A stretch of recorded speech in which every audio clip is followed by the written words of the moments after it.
Wonderful day to everyone. Hallelujah. Praise be to God. God is good all the time. Amen. We are continuing with our lesson because we just want to know more what is involved when we follow the Lord, when we walk with Him. We want to maximize our time as we live this life for the glory of His name.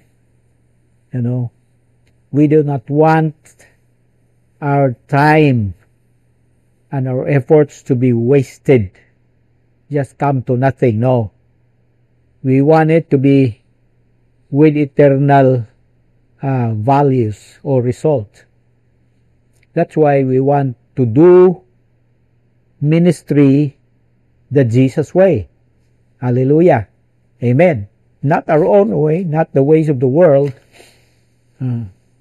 but we want it done according to the way of Jesus, according to what He has shown us. That's why He inspired Dr. Luke, who wrote the book of Acts, as we all have heard lately being mentioned in Acts chapter 1 verse 1. No? Acts chapter 1 verse 1, wherein Dr. Luke said, in my former book, Theophilus, I wrote about all that Jesus began to do and to teach.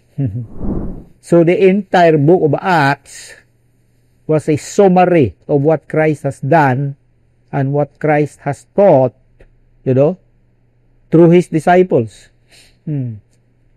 Including the first book that Luke has written, which is the Gospel of Luke. But even the book of Acts, which is a continuation of the Gospel of Luke, but this time the focus is on the disciples that were left behind by Jesus after He has trained them. And what has become of them? You see? Because I want to refresh your memories concerning these things. We want to do ministry the Jesus way, not the ways of the world. There is no sense doing the work of Jesus but doing it the way of the world. It's senseless. Inasmuch as we are following Jesus, inasmuch as we belong to Jesus, inasmuch as we call on the name of Jesus, and inasmuch as we carry that name every day, we better follow His ways in everything, and especially in doing His work. Hallelujah. So, we have to remember that the focus of Jesus' ministry while He was here on earth was to raise up disciples. Because these disciples whom He will raise up would be critical.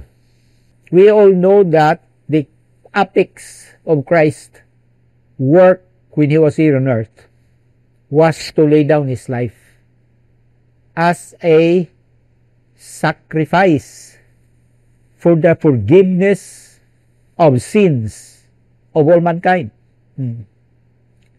That's the climax of His ministry.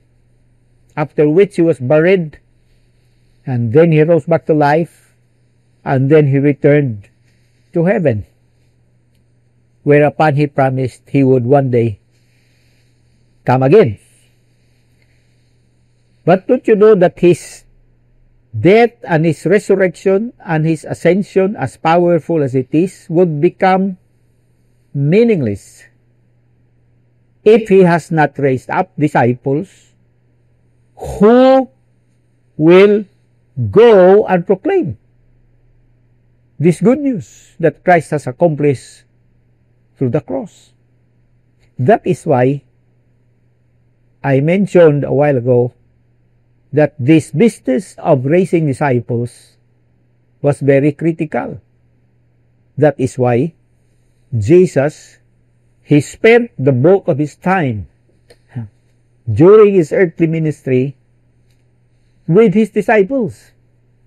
Although he has always time to minister to other people, he would always face the crowd, talk to them, give them the word of his Father, comfort them in their sorrow, provide their needs, heal their sick bodies, deliver them from demons, etc. and etc.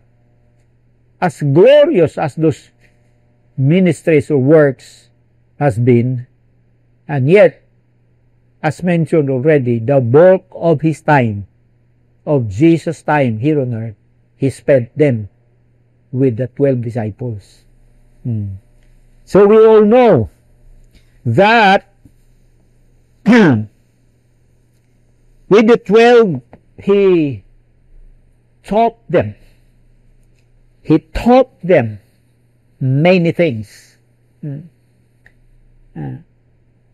He taught them as no other person has ever taught.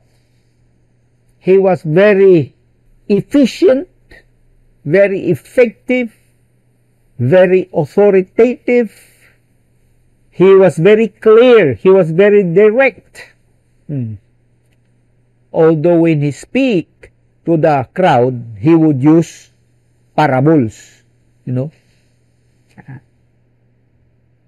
That is why at one time the disciples themselves, they asked him, why is it that when you talk to the crowd, you're using parables? And when you talk to us, you make it clear for us. Because the disciples, he wants them to be prepared. He taught them. He trained them. Listen to this one. The purpose of teaching was not to gather information, but the objective of teaching was transformation, so that they will dispose of everything that they have learned before that has nothing to do with kingdom life. And so that in place of those being disposed, they can accommodate new understanding, new paradigms, new lessons which are now important for the life that they have started to pursue as they walk with Jesus. So Jesus trained them. We all know that he would occasionally ask them to go 2 by 2. Ask them to go 2 by 2 and visit towns and villages, proclaim the kingdom, heal the sick, do everything that they have seen them, Jesus, doing. Why was that?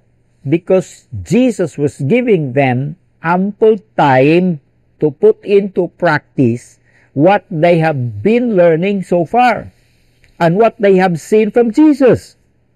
Amen. Wasn't that not wonderful? Of course it is wonderful. Hallelujah. Totally different from the way we do things today, from the way we do ministry today. Look at our, Sunday services. We bombarded the audience, with every lesson from Sunday to Sunday, month in, month out, whole year, series of Bible lessons we give to them. But hardly we give them an opportunity to put into practice what they have learned from us. No wonder they are not that growing and maturing. They have become dependent on us. But in Jesus, no. He taught them, he preached to them, but he trained them, he gave them opportunity to put into practice the soonest possible time what they have learned. So that by practicing, by actually doing, their maturity can be hastened. Hallelujah. Praise be to God. That's beautiful. Amen. He did not only taught them and train them, he rebuked them. Amen. And partnered with rebuke was correction. He corrected them. Hallelujah. He cared for them, of course. He served them. Wow. He served them. The classic, account of the service of Jesus to his disciples is recorded in John chapter 13. And this was when he took a basin of water, and poured out a towel, wrapped it around himself. Then he stooped down while his disciples were seated around. He stooped down to their level and started to wash each one of their feet. The 12 of them, including Judas, he washed their feet. What more should you expect from him? What kind of service can, surpass this one? Nothing. Because this washing of feet was supposed to be done only by the lowest of servants. And yet Jesus, the master of all and the rabbi of all rabbis, was willing to serve his disciples by washing their feet. Hallelujah. Praise be to God. He served them by washing their feet. He loved them. Wow. He loved them. Even in John chapter 13 verse 1, when you read the verse, this is what we will find out. It was just before the Passover feast. Jesus knew that the time had come for him to leave this world and go to the Father. Having loved his own who were in the world, he now showed them the full extent of his love. He loved his own from the beginning, and he loved his own until the end. That's what it means, full extent of his love. That's Jesus. That's our Jesus. That's our Lord. That's our model in what service is all about. So, those of us, me and you, who are encouraged by our understanding of the assignment that he has left behind for us to fulfill, we all desire to follow our Master in the way that he fulfilled his ministry calling by focusing on making disciples. By focusing on making disciples. You know that what he did to them, listen to this one, what Jesus did to his disciples, the things that I mentioned to you a while ago, and some more, which I did not have the time to mention, the things that he did to them, he eventually ordered them to go and do the same things. These same things that they received from Jesus, that Jesus done to them. Now they have to go and find others and do to them what Christ has done to each one of them. That is exactly the meaning when he told them in the popularized so-called Great Commission in Matthew 28 verse 19 and 20. All authority has been given to me in heaven and in earth. Therefore, make disciples of all nations, baptizing them in the name of the Father, Son, Holy Spirit, teaching them to obey everything I commanded you. And behold, I'll be with you to the ends of the age. To disciple means they will have to pass to these people what they received from Jesus. Jesus taught them. Jesus trained them. Jesus rebuked them. Jesus corrected them. Jesus cared for them. Jesus loved them. Jesus served them, etc., etc., etc., they will go and do the same to people. You know what has happened to Christianity? Because of institutionalization of Christianity, has already been mentioned many times in our meetings, the movement of Jesus Christ has been waylaid. I believe by the enemy himself. Praise God, he has not completely, thoroughly, has been victorious in his attempt. But a large segment of the Christian church have been neutralized by the enemy by offering the church something that looks like the kingdom of God, something that looks like genuine, but it's not. So much so that what we see all around us, especially during Sundays, is not really the truest expression of the Christian life that Jesus was expecting. Because what's happening there is ritual and ceremony and program, repetitious, and the people are not practicing the truths that they are learning. Hardly. They just go there to fulfill, an assignment, to appease their conscience, because failing to attend a Sunday service would make them guilty. And the following day, the pastor will be at their door, knocking, asking questions why they were absent. But were they trained by this approach? Have they become disciples who are able to make other disciples? Not at all. Many of them has become stunted little babies instead of becoming spiritual giants in the kingdom of God, able to advance the kingdom of God where they live, able to represent the Lord of Lords and the King of Kings, able to do what Christ himself has done, and so much more.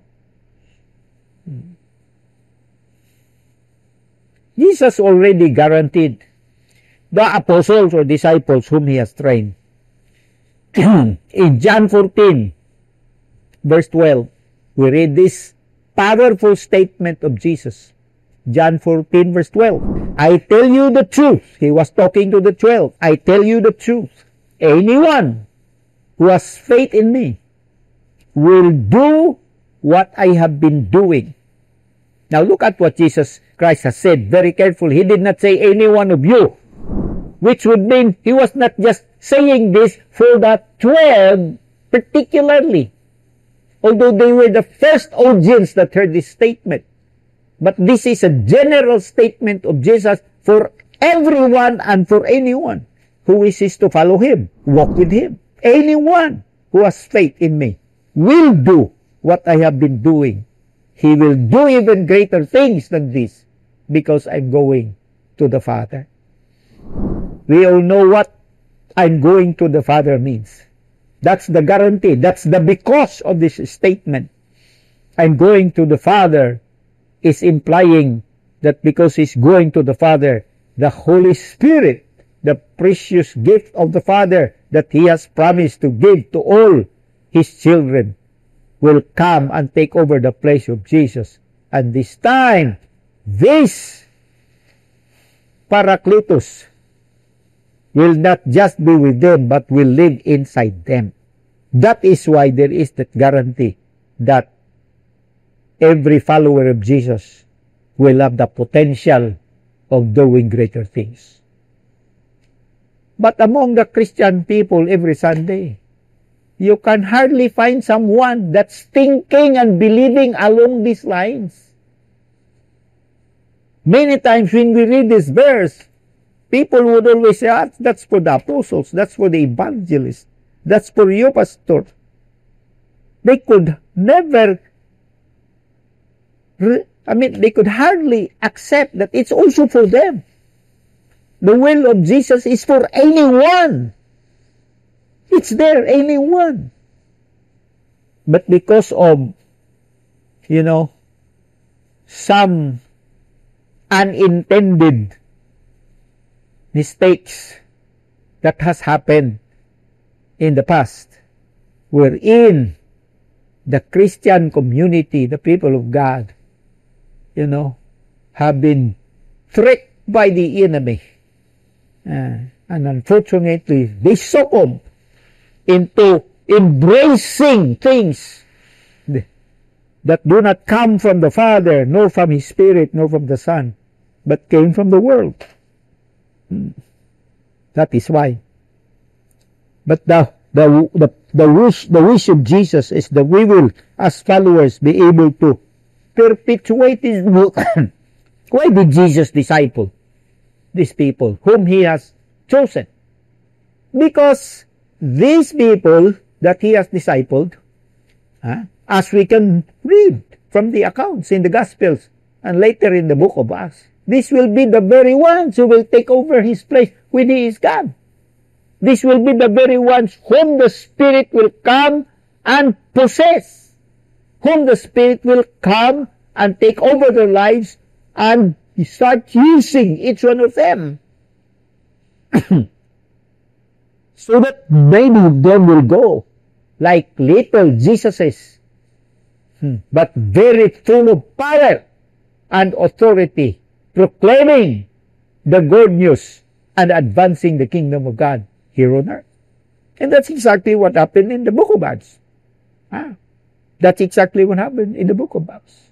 Whenever they visited cities, people would say, "Here they come, these that turn the world upside down," referring to the disciples in those days. Wherever they go, turn the world upside down. One writer said, when Paul preaches the gospel, two things always happen. Either there is a revival or there is a riot. You can never stay root neutral when the gospel is preached in the power of the Holy Spirit. But today we preach every Sunday. And the most unfortunate thing is we content ourselves even if we do not see result. Because many times it has become just an ordinary job. Finish the Sunday sermon, go home and relax, watch TV, wait for the next Sunday to come and sermonize again. And yet we do not even care to know what's becoming of these people that keeps on listening to us. My dear brothers and sisters, God has been doing a silent but very gracious and deep work. Not only in my life, but I can see He is doing the same thing in many of your lives, so that now your minds are starting to change. God has been helping us all to be set free from unnecessary institutionalization to a more simplistic and more organic way of doing things. Praying that the Spirit of God will be satisfied with our simple faith. So much so that He is pleased and He will confirm it with power, signs and wonders and miracles to His heart's content. Hallelujah! Praise be to God. Now, let's go back to John chapter 13.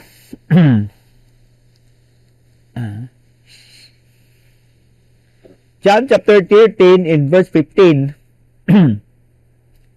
This is what we can read. I have set you an example. What example? What Jesus referring to in this verse?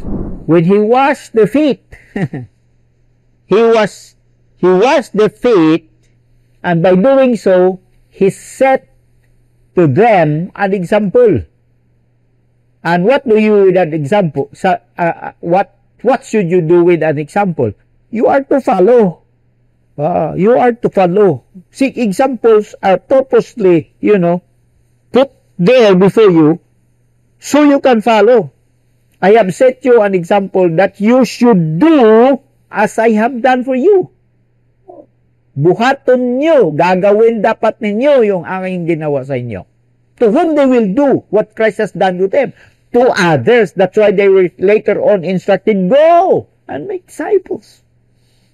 Go and look for disciples, those who are willing to embrace the gospel, the good news, and start caring for them, start loving them, start teaching them, start training them, start affirming them, start putting them into practice, etc., etc., so that you will multiply yourselves into them and them unto others. And by doing so, kingdom of God will expand here on earth. And darkness, little by little, will be swallowed by the glorious light of God and of His Christ.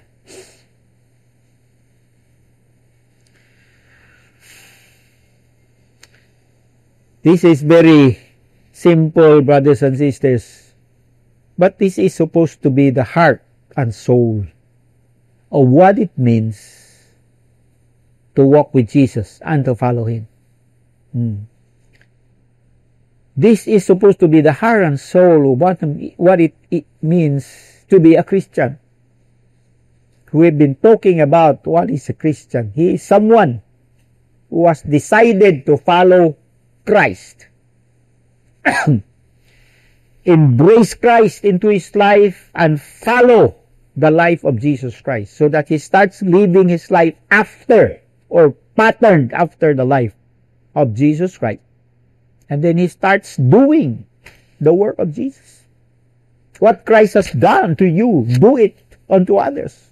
Pay it forward. Look for others whom you can love, whom you care, can teach, you can train, whom you can pass on to them everything you have learned and so much more. Never be intimidated, nor should you feel insecure because your disciples, they might outperform you. No, just as Jesus was never insecure when he told them, you believe in me, you can do these things that I'm doing, and you can even do greater things than this. He was never insecure.